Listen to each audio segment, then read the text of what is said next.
राम राम राम हरे हरे, हरे कृष्ण कृष्ण कृष्ण हरे हरे। हरे राम राम राम हरे हरे, हरे कृष्ण कृष्ण कृष्ण हरे हरे। हरे राम राम राम हरे हरे, हरे कृष्ण कृष्ण कृष्ण हरे हरे। हरे राम राम राम हरे हरे, हरे कृष्ण कृष्ण कृष्ण हरे हरे। पुंडलीकवरदे हरि विठ्ठल, श्री गुरु ज्ञानदेव तुकाराम, पंढरीनाथ भगवान की जय। माऊली ज्ञानेश्वर महाराज की जय। जगद्गुरु तुकाराम महाराज की जय। ब्रह्मनिष्ठ गुरुवर्य रंगनाथ महाराज की जय। श्री विनायकं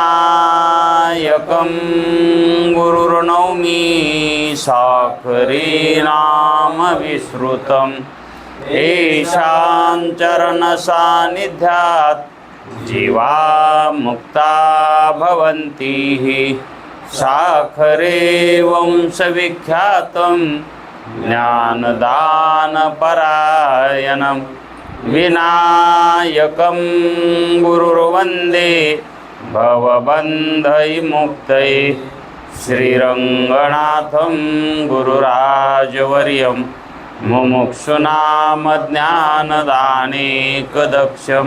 प्रभावती क्षेत्रनिवासिनं नमामि वेदान्तविदां वरिष्ठं। पुण्डलीकवरदे हरिविठ्ठल, श्री गुरु ज्ञानदेव तुकाराम, पंढरीनाथ भगवान की जय। माऊली ज्ञानेश्वर महाराज की जय। जो आनंद सत्य प्रकाश, विभो आणि आधार नाम रूपास, बुद्धी न जाणे आणि जाणे ही त्यास, तो अपार शुद्ध परमात्मा मीची असे। माझे अपार स्वरूप समुद्रावरती, जणू तरंग ब्रह्मा विष्णू महेश गणपती, सूर्य चंद्र वरुण यम मिरविती, देवी कुबेर ही तैशेची। जो सर्वज्ञानी दयाघन, मुनी हृदय ज्याचे करीती ध्यान, त्याचे बुद्धी उपाधी करुण, मिथ्या भान मजची माझी होतसे। ज्याच्या अज्ञाने भाषे जगत, जसा दूरीवरी सर्प दिसत, परी दोही ठाई ना सर्प जगत। हे स्वतंत्र आणि स्वयं ब्रह्म मीची असे। पुण्य पुरुषी सदैव निष्काम, बोध प्राप्ती कारणे भजावा राम। तो मीची आहे आत्माप्त काम, तरी नमन कवना करावे म्या। जयांचे केलिया स्मरण, सकळ विद्येचे होय अधिकरण। तेची वंदू श्रीचरण श्री गुरूंचे, ते नमस्कारोनी आता। चल विचार सागर तरंग 6वा, परिच्छेद 36वा। आत्मा चित स्वरूप आहे। आत्मा सत्स्वरूप आहे। आत्मा चित स्वरूप आहे। आत्मा आनंद रूप आहे। हे आत्म्याचे स्वरूप लक्षण आहेत। आत्म्याचं स्वरूप लक्षण कळल्याशिवाय आत्मज्ञानच होत नाही।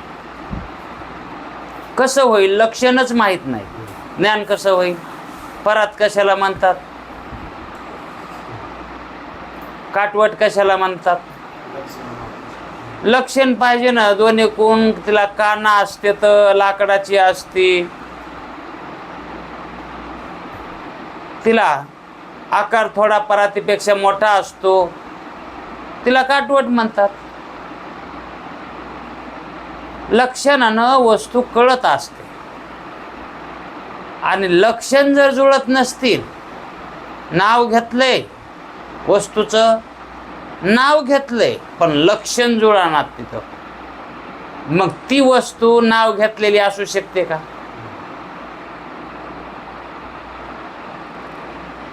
लक्षणानं वस्तूची सिद्धी होत असते. वस्तू सिद्ध कशाने होते? लक्षणानं होत असते. जर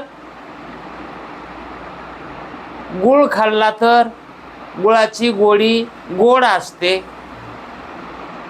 याचे पूर्वसंस्कार सर्व जीवाला आहेत, सगळ्या जीवाला आहेत.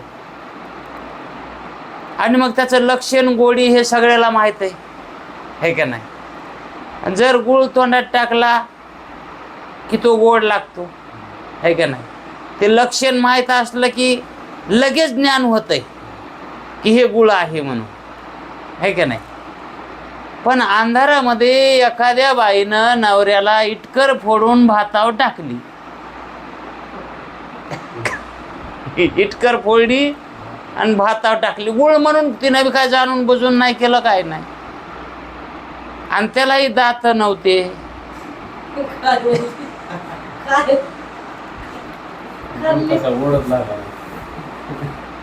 भात सगळा खाल्ला, है का नाही? त्याला वाटलं आता जरा निबर खडे लागायलेत, ते त्याला वाटलं वाळल्याला गुळ असन, पण गोडी तर लागती की हो, गोडी कळती ना. हा, सगळा भात खाणं झाल्यावर मग ती फोडलेली इटकर त्या बाईला दिसली. म्हणली नवऱ्याला मी इटकरच फोडून टाकली भातावर, आणि यानं म्हणून का गोड लागा ना म्हणून. नवऱ्याला म्हणली तुम्हाला भात गोड लागला नाही का हो? नाही, आता त्याचं गुळ टाकलं तरी गोड लागलंच नाही, तरी म्हणायला लागलो मी. आता खाल्ल्यावर काय बी म्हणलं तरी काय. हा, वाच्यता काढली नाही त्याने, है का नाही? लक्षण कळू लागले, पण बायकोवर विश्वास श्रद्धा असल्यामुळं त्याला वाटलं हिनं तर टाकलाय ना, आपल्याला बी लागू लागला, फक्त काय त्याच्यात गोडी लागली नाही, आपल्यालाच काय झालं असं. म्हणजे लक्षणानं कळत आहे का नाही? कळत आहे. तरी तो म्हणला ना मग शेवटी, तरी म्हणलं गोळ लागू लागला दाताखाली, हे हिरड्याखाली, पण गोड कसं लागा नाही. मी म्हणेन म्हणलो होतो, पण म्हणलं आपलंच पुन्हा तिथं काय फसायचं, त्याच्यानं ते काहीच म्हणला नाही. पण लक्षण जर त्या ठिकाणी नाही दिसले तर मग लगेच मानावं का नाही? ज्ञान झाल्यावर मला हे ज्ञान व्हाय नाही बरं का. हा, ते अंतःकरण बोई चैतन्य त्यानं जसं तसं तिथं त्यानं मांडायला पाहिजे का नाही? हा, गपचीप बसणं हा दोष आहे का नाही? मग तसं जे ज्ञान होत असतं ते लक्षणानं होत असतं. मग आत्म्याचे काय लक्षण आहेत हे जर माहीतच नसलं तर मग आत्मज्ञान होऊन ज्ञान होईन का?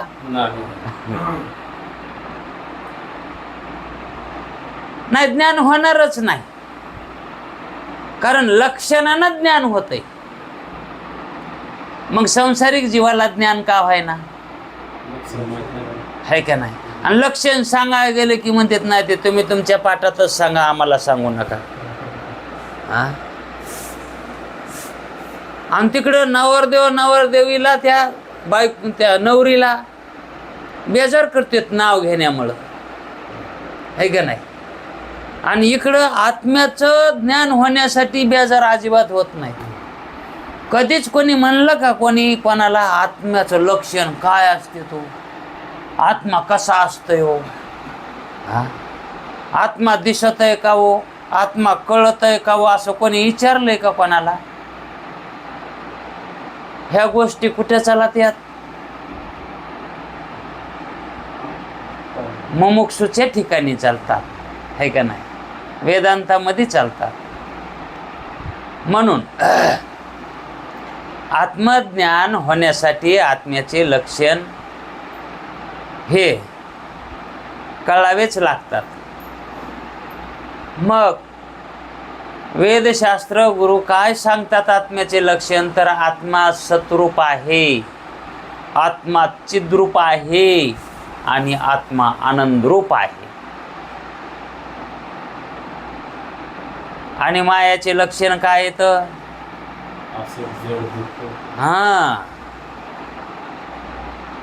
असत, जड आणि दुःख रूप. असत रूप, जड रूप आणि दुःख रूप हे आत्म्याहून भिन्न विरुद्ध अर्थानं केलेलं लक्षण आहे. सत असत, असत लक्षण मायेकडे जातं आणि सत लक्षण परमात्म्याकडे जातं. आणि चिद ज्ञानरूप आत्म्याकडे जातं आणि जड मायाकडे जातं. आनंदता आत्म्याकडे जाते आणि दुःखता एकदम भिन्न आहे. मग आत्मा परमार्थ रूप आहे आणि माया संसार रूप आहे, है का नाही? मग दुःखरूप काय आहे आणि सुखरूप काय आहे याच्यावरूनच आपल्याला कळणार नाही का? जे आनंदरूप असतं ते सुखरूप असतं, जे चिद्रूप असतं ते सतरूप असतं, है का नाही? आणि जे सतरूप असतं का तेच आनंदरूप असतं. तिकडून बघितले आणि इकडून बघितलं तरी जे सतरूप असतं ते चिद्रूप असतं आणि जे चिद्रूप असतं सतरूप असतं तेच आनंदरूप असतं. असाच विग्रह मायाच्या लक्षणाचा करायचा. जे असतरूप असतं ते जडरूप असतं आणि जे जडरूप असतं ते दुःखरूप असतं, है का? म्हणजे जे दुःखरूप असतं ते जडरूप असतं आणि असतरूप असतं. दुःखरूप असतं ते असतरूपी असतं आणि जडरूपी असतं आणि आनंदरूप असतं ते चिद्रूपी असतं आणि सतरूप असतं. मग देह कसा आहे, है का नाही? विशेष चैतन्य त्याचा जर अभाव झाला अंतःकरणाच्या ठिकाणचा तर ते शरीर जडच आहे ना, है का नाही? आणि ते जड झालं म्हणून इतर लोक किती दुःख करतात. का म्हणून दुःख करतात? ते हे जड झालं म्हणून दुःख करतात का त्याच्यातलं चैतन्य गेलं म्हणून दुःख करतात? ते गेला म्हणते त्याच्यातून, है का नाही? मग ते ना अगोदर जड धरलेलं होतं का? ते प्रेम कशावर करीत होत्या? हा, मग प्रेम कशावर होतं? हा, जडावर होतं, है का नाही? मग कशावर प्रेम ठेवलं होतं? त्यांनी दुःखावर ठेवलं होतं, असतावर ठेवलं होतं, है का नाही? जे नाश पावतंय त्याच्यावर त्यांनी प्रेम ठेवलं होतं, आसक्ती केली होती. आणि ते जड झालं विशेष रूपानं, विशेष रूपानं जड चेतन गेल्यामुळं. मग त्याची आसक्ती केल्यामुळं दुःख कशाचं होणार? हा, त्या जडाचं दुःख होणार ना. मग जड तर त्याच्या जवळच असतंय ना, दुःख तर व्हायला नाही पाहिजे. पण जीवाचं कसं आहे, याच्यावर बी काही आणि त्याच्यावर बी काही. एका अंगारावर झोपत नाही ना जीव संसारिक. आपण पाहतोच ना, परमार्थ करते तर संसार व करते तो. संसारालाही किंमत देते तो आणि परमार्थालाही किंमत देते तो. म्हणलं का नाही पोतीला येत जाऊ की हो, काय सांगाव. पोतीच्या टायमाला लय काम असतात हो. यावाव पोतीला यावाव हे चांगली गोष्ट आहे बर का, तेच सांगतोय. नाही त्याच्या इतकं चांगलं काहीच नाही. आणि मग कामून येत नाहीस. नाही तेव्हा लय काम असते. आणि मग महत्व कशाला द्यायला. मग याला बी महत्व सांगायचं आणि त्यालाही महत्व सांगायचं. म्हणजे दोन्ही डगरीला हात दिलेले जीव आहेत. म्हणून तर घात व्हायलाय त्यांचा. घात केव्हा होतो, दोन्ही डगरीवर हात दिले तर घात होतो. म्हणून तर संत म्हणतात की बाबा दोन्ही डगरीवर हात देऊ नका, जीवनाचा नाश होत असतो, घात होत असतो. जीवाचा घात त्याच्यामुळेच होतो. कोणीतरी एका अंगाला एका बागलाला लागावं.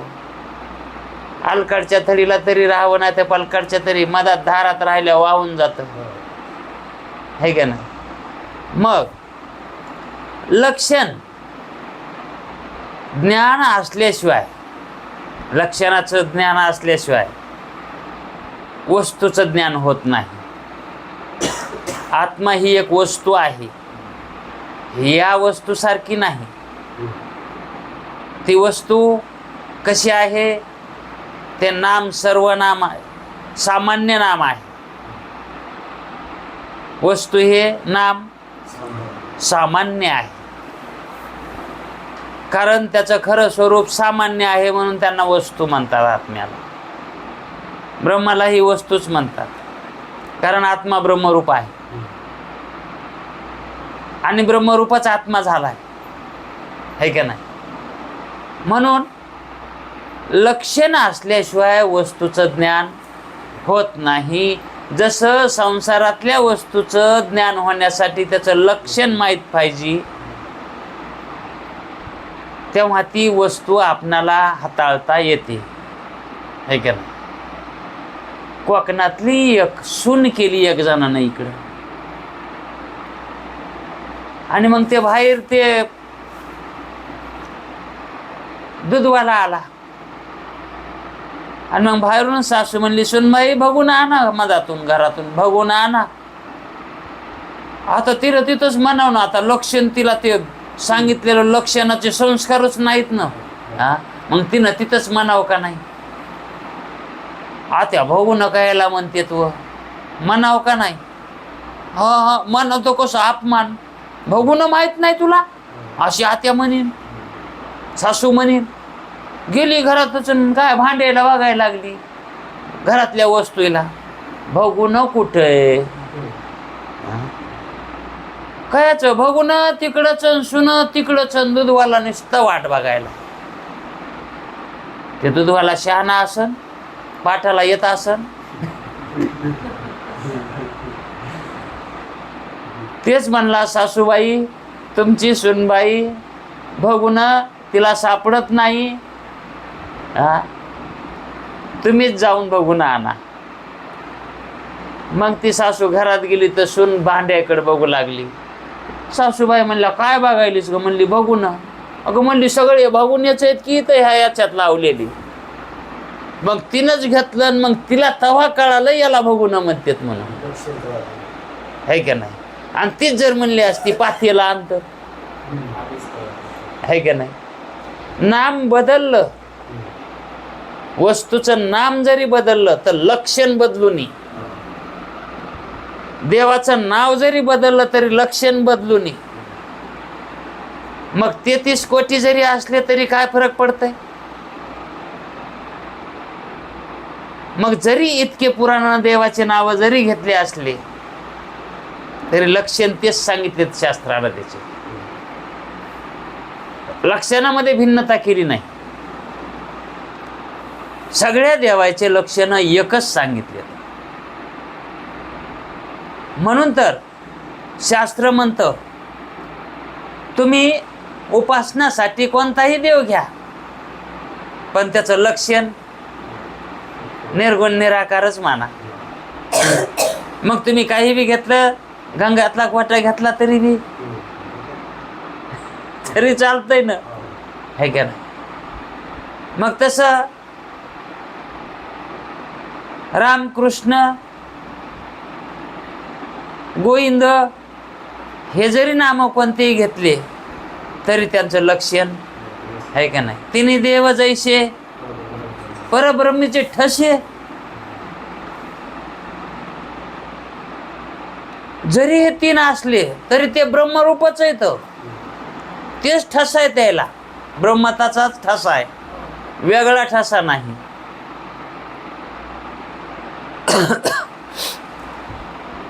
लक्षण माहीत नसलं तर फार गोंधळ होत असतो. कुणाचा? वृत्तीचा. कारण त्या वृत्तीला लक्षण माहीत पाहिजे, तेव्हा ती वस्तूचं ज्ञान होईल ना त्या वृत्तीमध्ये. हा, त्या जीवाला, त्या आत्म्याला, त्या जीवात्म्याला वृत्तीकडून ज्ञान होत आहे. वृत्तीकडून, वृत्तीच्या योगानं ज्ञान होत आहे. मग त्या वृत्तीला लक्षण लागते ना. म्हणून आत्मा सतरूप, चिद्रूप आणि आनंदरूप सांगितलाय. साधकाचा घोळ होऊ नये म्हणून, साधकाला अडचण होऊ नये म्हणून. असं लक्षण तुम्हाला जिथं असेल तिथंच आत्मा माना. मग आपलं लक्षण कसं आहे बघावं. दुसरं बघण्यापेक्षा आधी आपण आपलं लक्षण बघावं. आपण कसे आहोत, खरे आहेत का खोटे? आपण देह विवर्जित, देह नसताना देह वगळून जे चैतन्य रूप आहोत ना आपण, ते कसे आहोत? कामून सतरूप आहेत. कारण त्याचा कशानंच बाध होत नाही. कोण्या अवस्थेत जाऊ द्या, आपण नसतोत का तिथं? बाध होत आहे का अवस्थांतरानं? अवस्था बदलली तरी आपण बदलत होत का? आणि ज्याच्यात बदल असतो ते खरं असतंय का? आणि जे बदलत नाही ते खरं नसतंय का? है का नाही? मग आपला तिन्ही अवस्थेमध्ये बाध होत नाही, म्हणजेच आपण त्रिकाला अबाधित आहोत. मग आपण आत्मस्वरूपच आहेत का नाही? मग आपला कोणत्याही ज्ञानानं बाध होत नाही, कोण्या वस्तूनं बाध होत नाही, देशानं बाध होत नाही, कालानं सुद्धा बाध होत नाही. मग देश काल हे आत्म्याला बाध्य करत नाहीत. मग आत्मा कसा राहणार? सतरूप राहणार. म्हणून तर त्याला सत म्हणतात.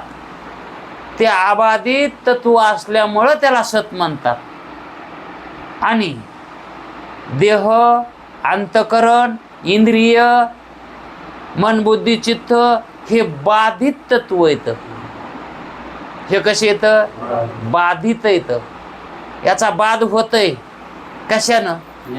ज्ञानानं. आणि मग ज्याचा बाध होतय ते खरं असतंय का?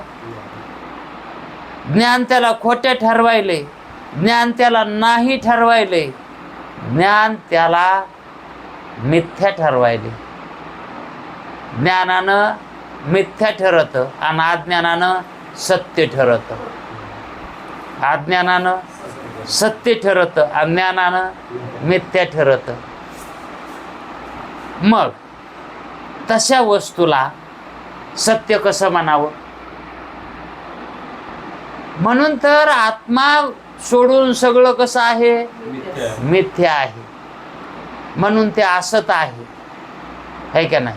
आणि ते असत आहे कशामुळं असत आहे? तर जड आहे म्हणून, त्याच्यामध्ये व्यवहार होत नाही म्हणून तर ते दुःखरूप आहे, है का नाही? म्हणून ते दुःखरूप आहे. मग आत्म्याचं स्वरूप कसं? सच्चित आनंदरूप आहे. मग या शब्दाचा विग्रह करून सतरूपाचा आपण अर्थ पाहिला. आता चिद्रूपाचा अर्थ तोही पाहिला आहे, पण इथं ग्रंथकारांच्या दृष्टीनं कसा सांगितलाय ते पाहू. आत्मा चिद्रूप आहे. प्रकाशरूप जे ज्ञान त्यास चित म्हणतात. प्रकाशरूप ज्ञान त्याला चित म्हणतात. न्यायिकाच्या मताप्रमाणे, जे न्यायिकाचं मत बघितलं ना आपण, त्यांच्या मताप्रमाणे आत्मा प्रकाशरूप म्हणावा तर त्याच्या मताप्रमाणे आत्मा त्यानं जसा सांगितलाय तसा आत्मा प्रकाशरूप मानावा तर तो घटाप्रमाणे जड होईल. त्यांनी कसा मानला आत्मा हे लक्षात असायला पाहिजे. त्यांनी ज्ञान हे आत्म्याचा गुण मानलाय, है का नाही? आणि मग आत्मा ज्ञाना वाचून जडच आहे त्यांच्या दृष्टीनं. आता ज्ञानच नाही म्हणल्यावर तिथं प्रकाशन कोण करणार? मग आत्मा जड मानतात. न्यायिक आत्मा जड मानतात आणि ज्ञान त्याचा गुण मानतात, है का नाही? मग तसं जर मानलं तर आत्मा कसा मानायला पाहिजे? मग वेदांत्यांनी त्यांच्या मताप्रमाणे जर मानला तर आत्मा जडच होणार ना. त्यांच्या मताप्रमाणे आत्मा जड होणार, जड होईल ना. आत्मा जड असून अंतःकरण किंवा इंद्रिय यांचे प्रकाशन करतात असे म्हणावे. मग काय म्हणावं लागल? त्या आत्म्याचं प्रकाशन कोण करतं? अंतःकरण, नाही ते इंद्रिय.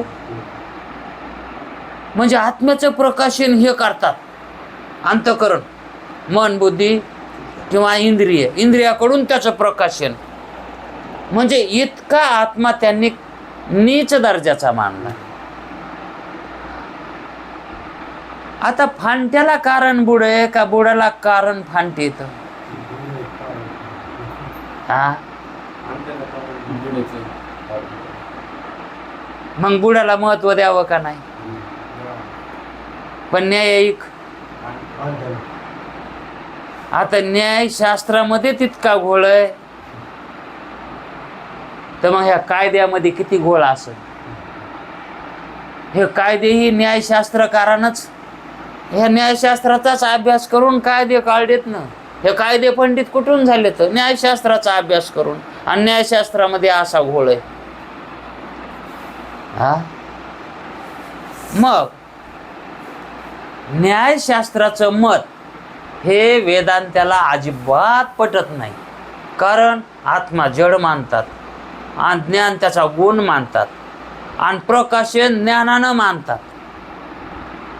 पण वेदांती म्हणतात त्यांना आत्म्याचं जर प्रकाशन करायचं म्हणल्यावर इंद्रियानं प्रकाशन करावं लागेल. मग त्या इंद्रियाला ज्ञानाचं सहाय्य घ्यावं लागेल. आता इंद्रिय जड आहे तर ते ज्ञानाचं सहाय्य कसं घेतील? आणि आत्म्यापासून जर ज्ञान हे गुण वेगळा काढला तर ते ज्ञान ही जड नाही तर कसं होईल हो? वेगवेगळं मानल्यावर. तर वायर एखादं कट केलं तर पुढे लाईन कशी जाईल? तसं आत्म्यातून जर ते ज्ञान कट केलं तर ते ज्ञान ज्ञान म्हणून राहीन का? नव्हे, ज्ञान आणि आत्मा वेगळा आहे का? एकच आहे ते. अंतःकरण आणि इंद्रिय परिच्छिन्न आहेत. वेदांती काय म्हणतात? अंतःकरण कसं आहे? परिच्छिन्नच आहे ना. आणि इंद्रियही तसेच आहेत. म्हणून कार्य आहेत. कारण आहेत का ते? परिच्छिन्न वस्तू ही कार्य असते. मग ज्याचा देशाने आणि कालाने बाध होतो त्याला सत्य कसं म्हणा? देशाने आणि कालाने बाद होतो, त्याला सत्य म्हणता येत नाही. ज्याचा देशाने किंवा कालाने अंत होतो त्यास परिच्छिन्नच म्हणावं लागेल. त्याला परिच्छिन्नच म्हणावं लागेल ना, अंत होतो म्हणल्यावर. आणि जे कार्य असतंय, जे कार्य असतंय ते जडच असतंय. ते चेतन कशाचं आलं आहे का नाही? आता देह कार्यरूप आहे म्हणून जड आहे, आणि आत्मा अकार्यरूप आहे का नाही? अकर्ता आहे, अभोक्ता आहे म्हणून चेतन आहे. या नियमाने अंतकरण आणि इंद्रिय ही जड आहेत, ह्या नियमानं. म्हणून त्यांच्याकडून कोणताच प्रकाश घडणारा नाही. कशाला प्रकाशित ते करणार नाहीत, का म्हणून तर ते जड आहेत म्हणून. याकरता याच्यामुळंच स्वप्रकाश रूप आत्मा सर्वांचा प्रकाशक आहे. आत्मा कसा आहे? आत्म्यानं कोणाचा प्रकाश घेतलाय का? उष्णा एखाद्या वेळेस तरी कधीच नाही, कारण तेच प्रकाश रूप आहे ना. आत्मा अप्रकाश रूप कधीच होत नाही. म्हणजेच अखंड प्रकाश रूप आहे ते. मग असंच आपणाला मानावं लागेल. आत्मा कसा आहे? अखंड प्रकाश रूप आहे. त्याच्यामध्ये प्रकाश कधी येतो आणि कधी नाही येत असं कधीच नाही होत. सूर्याच्या घरी रात्र अंधार, संध्याकाळी तरी कधीच नसतो. तसा आत्मा अप्रकाश रूप कधीच नसतो. अहो, जे प्रकाश रूप असते त्यालाच तर आत्मा म्हणतात. आणि तो प्रकाश चित स्वरूप आहे, आनंद रूप आहे, आणि तोच सतरूप आहे. असं आत्म्याचं स्वरूप आहे. आणि जर असा म्हणेल की न्यायिकाला जर असं सांगितलं आत्मा तर असा आहे, तुम्ही असं म्हणायला तुमचं मत बाधित व्हालंय, मग ते काय काढतंय पर्याय? तो असा जर म्हणला पुन्हा तसं म्हणल्यावर, नाही नाही हो, आत्मा जड आहे. तो काय म्हणेल? आत्मा जड आहे, परंतु त्याच्या ठिकाणी असणारा ज्ञानगुण आत्म्याचा आणि अनात्म्याचा प्रकाशन करतो.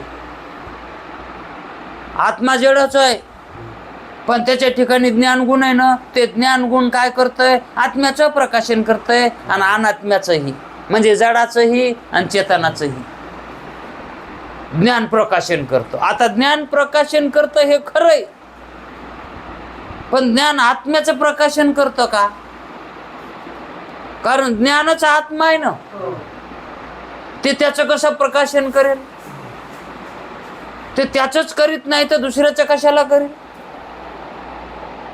हा नंतर खंडनाचा विषय, हे ज्ञान खंडनाचा विषय.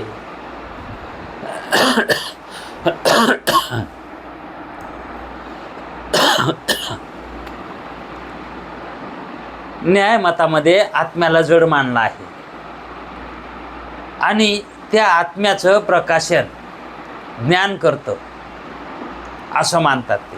आणि जडाचंही, मग आत्म्यालाही जड मानते तर,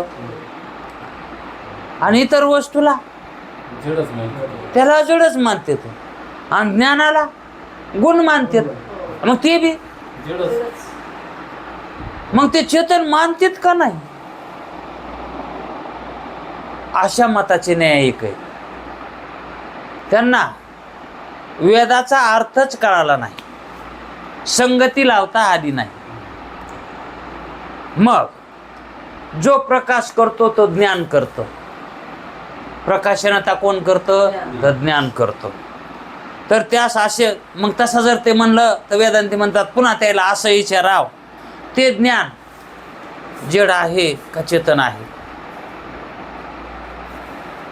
ते म्हणतात ना ज्ञान प्रकाशन करतं, आत्मा जड मानतात ना, आणि ज्ञानाला गुण मानतात ना, मग त्याला विचारायला काय घोर आहे? तुम्ही गुण मानतात ना ज्ञान, ज्ञान हा आत्म्याचा गुणच मानतात ना, मग तो आत्म्याचा ज्ञान हा गुण जड का चेतन असं विचारल्यावर काय सांगावं ते ना?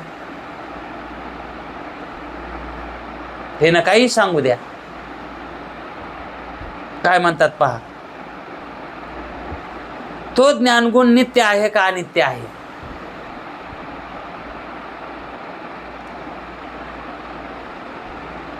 तो ज्ञानगुण नित्य आहे का अनित्य आहे?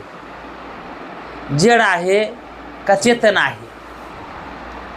चेतन आहे का विचारण्यामध्ये ते नित्य आहे का? जड आहे का असं विचारण्यामध्ये ते अनित्य आहे का? कारण अनित्य जड असतं आणि चैतन्य नित्य असतं. मग त्यांना विचारावं की तुम्ही जे गुण मानतात ना, तो आत्म्याचा गुण तुम्ही नित्य मानतात का अनित्य मानतात? म्हणजे जड मानतात का चेतन मानतात? नित्य आहे असे जर म्हणेल तर तो ज्ञानगुण, ते जर त्यानं उत्तर दिलं नाही नित्य असतो, मग तो ज्ञानगुण आत्म्याचे स्वरूप सिद्ध होईल की ज्ञानगुण नित्य मानल्यावर? आता नित्य मानायचं म्हणल्यावर चेतन मानावं लागेल. मग आत्मा बी कसा आहे? चेतनच आहे ना. मग आत्मा चेतन आणि ज्ञान बी चेतन, मग दोन्ही एकच व्हायलेत ना. हॅलो,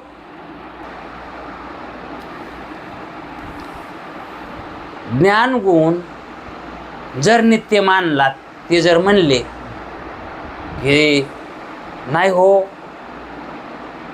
ते आत्म्याचा जे गुण आहे ना ज्ञान, हे नित्य आहे, मग ते गुण नित्य मानल्यावर आत्मा कसा मानावा? त्यांनी अनित्यच मानावं लागेल ना. हा, मग जर ते त्या गुणाला नित्य म्हणले ते, तर मग आत्मा बी नित्यच व्हालाय ना. पण ते नित्य मानित नाहीत ना. नियमानं नित्य, आत्मा नित्य मानल्यावर त्याचा गुणही नित्यच मानव. तरी कस तरी जर बरं झालं असतं ना हो, दगडा पारता विटकर्म झाली असती ना. पण त्यांनी ज्ञानगुण वेगळा मानून आत्मा जड मानलाय आणि त्याचा ज्ञानगुण नित्य मानलाय. आणि जर नित्य मानला तर मग त्या ठिकाणी सिद्धांताच्या मतासारखंच व्हायलंय ना. ते जर नित्य मानित असेल तर मग काय होईल? त्याचं स्वरूपच सिद्ध होईल. आत्म्याचे स्वरूपच सिद्ध होईल. कारण आत्म्याहून भिन्न ते सर्व अनित्य असते. आत्म्याहून भिन्न ते सगळं काय? अनित्य असते. आणि जर ज्ञान आत्म्याहून भिन्न मानले तर अनित्य होईल. आत्म्याहून ज्ञान जर भिन्न मानलं तर ज्ञान बी अनित्यच होईल की. या करता ज्ञानगुण नित्य मानून आत्म्याहून भिन्न मानता येणार नाही. द्यायला नित्य मानून ज्ञानगुण हा नित्य मानायचा आणि आत्म्याहून भिन्न मानायचा. आणि मग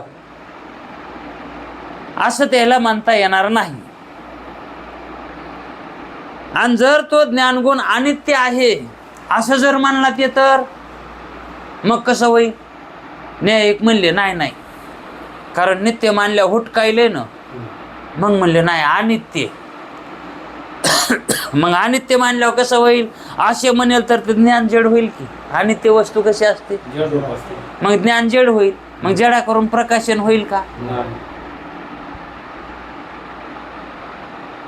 आणि नित्य मानल्यावर ते जमायलंय. नित्य मानल्यावर जमायलंय, पण भिन्न मानायलेत ना आत्म्याहून ज्ञान, म्हणून होटकायलंय. है का नाही? आणि अनित्य मानल्यावर ज्ञान, मग तर जड, मग तर सगळंच होटकायले. असे म्हणेल तर ज्ञान जड होईल. कारण ते अनित्य असते, ते जड असते. जे अनित्य असते ते जड असते. म्हणून ज्ञान अनित्य आहे असे म्हणता येणार नाही आणि नित्यही म्हणता येणार नाही. भिन्न मानून नित्यही मानता येणार नाही आणि अनित्यही मानता येणार नाही. आणि अनित्य अंगीकार केला तर ते ज्ञान आत्म्याच्या ठिकाणी कदाचित असेल आणि कदाचित नसेल. ही अनित्य वस्तू ही कधी कधी असते आणि कधी कधी आहे का नाही? अंगावरल्या मळाप्रमाणे अंग असलं की मळ गेला, आहे का नाही? कधी असते आणि कधी नसते, सावलीसारखं सकाळी दुपारी सावली बदलते, आहे का नाही? तसं त्याच्यामध्ये बदल जर मानला तर ते अनित्य होईल. मग ज्ञान आत्म्याच्या ठिकाणी कदाचित असेल, कदाचित नसेल, अनित्य मानल्यावर म्हणून भिन्न मानावे लागेल. आणि जी वस्तू कधी असते आणि कधी नसते ती भिन्न मानावी लागते, म्हणून त्यांना भिन्न मानावी लागेल. परंतु आत्म्याच्या ठिकाणी नित्य ज्ञानाचा अंगीकार केला तर भिन्न होणार नाही. त्याला नित्य मानायचा आहे ना अंगीकार आत्म्याचा, तर त्याला ज्ञान भिन्न मानता येणार नाही. नित्य मानायचं म्हणल्यावर, आणि अनित्य म्हणलं मग भिन्न मानल्याशिवाय गतीच नाही ना. पण ते नित्य मानून भिन्न मानतात. कशी चूक करतात? ही म्हणजे त्यांनी शहाणपणा चूक करण्यात केलाय का काय की?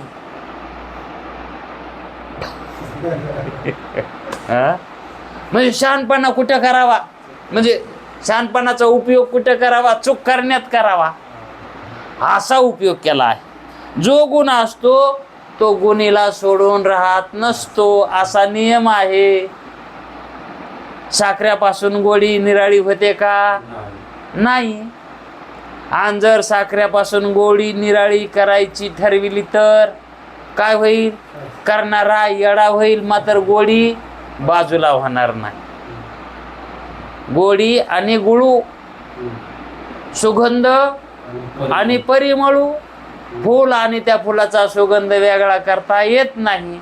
आणि करायला गेला तर माऊली म्हणतात, निवाडू जाता भेदू पांगुळा होय.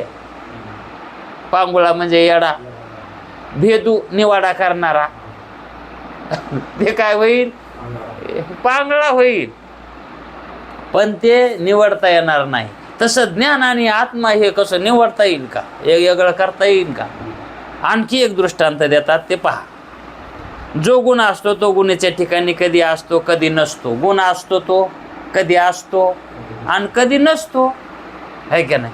आता हे इतके वस्त्र निर्माण झाले तर हे याच्या आधी रंग होते का? या वस्त्राला आधी तयार केले तेव्हा, नंतर रंगरंगोटी केली यायला, आहे का नाही? मग वस्त्राला अगोदर रंग नव्हता आणि नंतर रंग द्यालाय, आहे का नाही? आणि रंग देऊन पुन्हा ते रंग राहतो का? लुगड्याला रंग देतात, आणि जर त्या लुगड्याला रंग नाही दिला तर ते लुगडं काय? धोतरच आहे ना. बरं झालं आलं. तसं रंग कधी असतो आणि कधी नसतो, आहे का नाही? मग आगमापायी आल्याला हा गुण असतो. गुण कशाला म्हणतात? जे आगमापायी कधी असतंय. आगमापायी म्हणजे कधी असतं आणि कधी नसतं, त्याला म्हणतात आगमापायी. त्याला गुण म्हणतात. असा वस्त्राचा नील पीत गुण कधी राहतो आणि कधी राहत नाही. वस्त्राचा लुगड्याचा पिवळं लुगडं, हिरवं लुगडं, लाल लुगडं, त्याचा रंग कवा राहतो आणि कधी राहत नाही. मग तो जो आलेला रंग लुगड्याला तो आगमापायी आलेला आहे, दिलेला आहे का नाही? देल. आणि तसा गुण असतो तो गुण बदलता येतो ना. पण संसारिक म्हणतात गुण बदला येत नाही. हा, गुणाला बदला येत नाही का? गुण बदलत येत, है का नाही? अहो ते बदलत येत, ते आगमापायी तो. हा, म्हणून ते बदलत येतच ना. 3 गुण आहेत, रजतम सत्व. हे गुण कमी जास्त होतातच ना. आणि सांसारिक लोक म्हणतात हे गुण देवानं दिलेले हे आपल्याच्यानं बदलता येत नाही. पण हे गुण आगमापायित हे कमी जास्त यांना करता येतंय. गुणाला कमी जास्त करा येत असतंय. तमोगुण, रजोगुण आणि सत्वगुण. जर तमोगुण हा जर कमी केला, आता गुण कशावरून वाढतात हो? हे गुणाची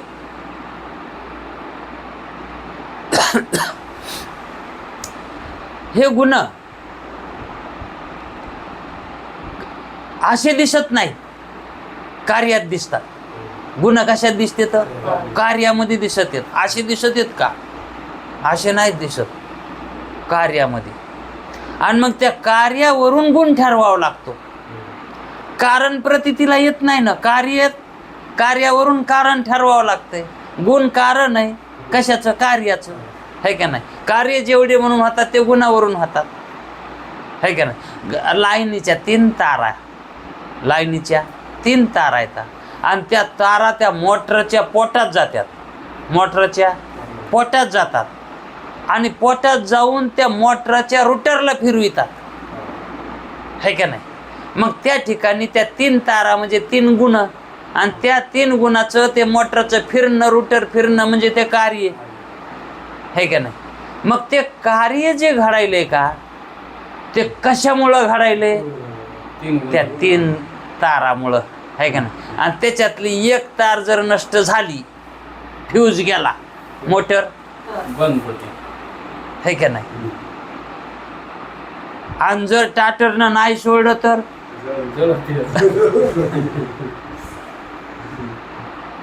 है का नाही? मग एक गुण कमी जर झाला तर दुसरा जो कमी असतो का तो वाढतो. तमोगुण जर कमी झाला, कारण अगोदर तमोगुण जास्त असतो म्हणून तो कार्यामध्ये, संसार कार्यामध्ये जीव अडकलेला असतो. नंतर परमार्थात आल्यावर तमोगुण कमी होतो. तसा सहवास घडल्यामुळं, सलोकतामध्ये राहिल्यामुळं तमोगुण नष्ट होतो आणि मग सत्वगुण वाढतो, है का नाही? मग रजोगुण त्याच्या करून कार्य करतो. रजोगुण काय करतो? सत्वगुणाकडून सहाय्य करतो त्याला. म्हणजे कमी अधिक गुण करता येतात ना, है का नाही? आता आपण जर समजा आपण लंकातच राहायला गेलो तर तिथं आपल्याला सत्वगुण वाढविता येईल का? लंकामध्ये गेल्यावर तिथं तमोगुणच वाढणार ना. आणि पंढरपूरला गेलो तर, आळंदीला गेलो तर सत्वगुण वाढेल, है का नाही? मग सत्वगुणानं ज्ञान होतंय आणि तमोगुणानं अज्ञान होतंय. अज्ञान बी त्या दोन्हीचे कार्य आहेत, ते त्या गुणाचे ते कार्य आहेत. तसे हे आगमापायी गुण आहेत, हे कमी जास्त होत असतात. कुठं चोर लागलं की ज्ञान नित्य आहे. जो गुण असतो तो आगमापायी असतो आणि ज्ञान नित्य आहे म्हणून आगमापायी नाही. जसं गुण आहे, गुणात दोष आहे, तसं ज्ञानामध्ये काय दोष आहे? गुणामध्ये काय दोष आहे? आगमापायी. कधी असतंय कधी नसतंय. तसं ज्ञान कधी असतंय कधी नसतंय का? है का नाही? जागृतीमध्ये तर एक विशेष ज्ञानावरूनच धरा.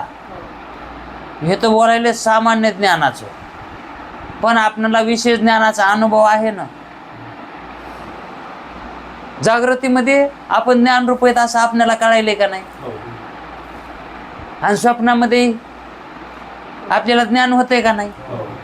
मग आपण तिथंही ज्ञानरूप आहोत का नाही? आणि झोपेमध्ये विषय नाही तर, कारण विषय असेल तर ज्ञान आहे ना, विषय नसेल तर ज्ञान नाही. कोणचं नाही? विशेष वृत्तीचं ज्ञान. कारण वृत्ती विशेष ज्ञानाला पूरक आहे. म्हणजे वृत्तीनं विशेष ज्ञानाची उत्पत्ती आहे का नाही. मग स्वप्नामध्ये आणि जागृतीमध्ये वृत्ती आहे, मग त्या ठिकाणी विशेष ज्ञानाची उत्पत्ती आहे. पण झोपेमध्ये वृत्ती नाही, आहे का नाही. मग ती वृत्ती कुठे आहे? हा, ती वृत्ती कुठून निघू लागली? अंतःकरणातूनच. पण ती वृत्ती कोणाची आहे?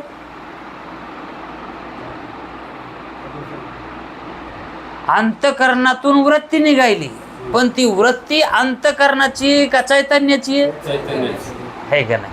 ती वृत्ती चैतन्याची. सीता रामाची. सीता कोणाची? असंच म्हणतात ना. जनकाची म्हणतात का हो?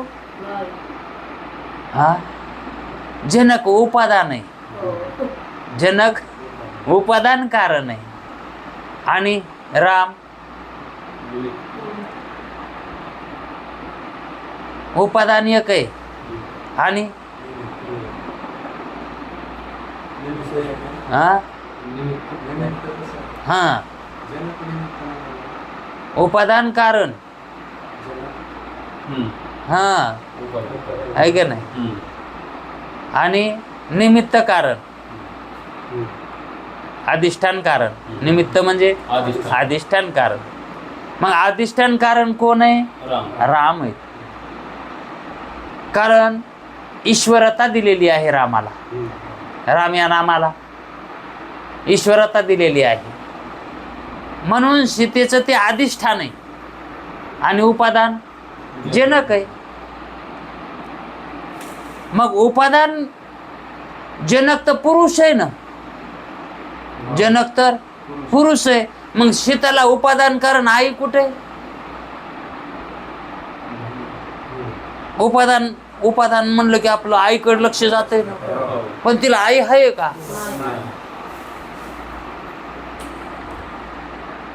मायाला आई आहे का?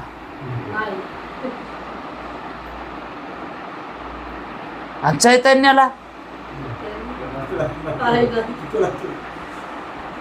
ब्रह्म चैतन्याला, ईश्वर चैतन्याला, हा, त्याची माया आईच आहे का नाही. आणि त्या मायाचा नवरा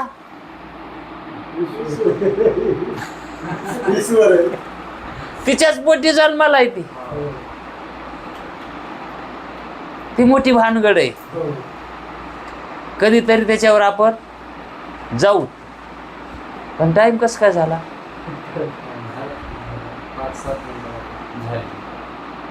रोजच असं व्हायले. हो, पण काय लिंबू फिंबू तरी बांधावं इथं एखाद्या. कुंडली कवर दे हरी विद्या.